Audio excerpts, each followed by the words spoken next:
চলে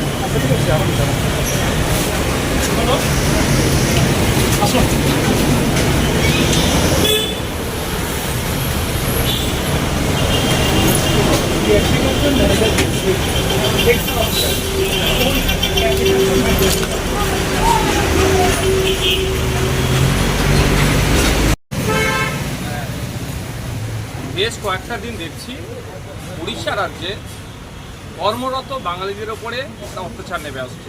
যারা বাংলা ভাষায় কথা বলছে তাদেরকে বাংলাদেশি বলে দিয়ে দেওয়ার চেষ্টা হচ্ছে, মারধর করা হচ্ছে, আধার কার্ড দেখানোর পরেও কান ধরে উঠবো, মারধর গৃহবন্দী করে রাখার চেষ্টা হচ্ছে ওখানকার যারা আমাদের রাজ্য থেকে শ্রমিকরা গিয়ে বিভিন্ন পেশার সাথে যুক্ত তাদের সাথে। এর ফলে বাংলাতেও একটা বিশৃঙ্খলা হতে পারে। কারণ এটা ডেটাটা আমি দিয়ে রাখি, ওয়েস্ট বেঙ্গল থেকে 21 লক্ষ শ্রমিক ভিন্ন রাজ্যে কাজ করে, আর আমাদের ওয়েস্ট বেঙ্গলে প্রায় 1.5 কোটি শ্রমিক আছে ভিন্ন রাজ্যে। উড়িষ্যার শ্রমিক আমাদের রাজ্যে কাজ করছে। আমাদের যেমন লোকজন উড়িষ্যায় নিয়ে কাজ করে বিদ্যুতি হচ্ছে, উড়িষ্যার মানুষও আমাদের বাংলাতে কাজ করছে।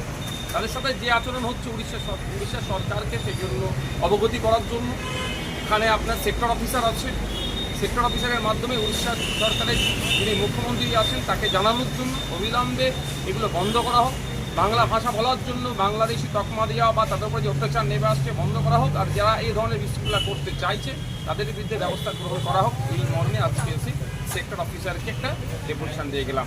আজকে জাস্ট আমি একা এসেছি, সেক্টর অফিসারকে জানিয়ে দিলাম যদি এটা চলতে থাকে আগামী দিনে এসে উড়িষ্যা ভবন, এই উৎকল ভবনের সামনে আমরা বসবো, অফিসারদেরকে কাউকে বেরোতেও দেবো না, ঢুকতেও দেবো না যদি এটা চলতে থাকে।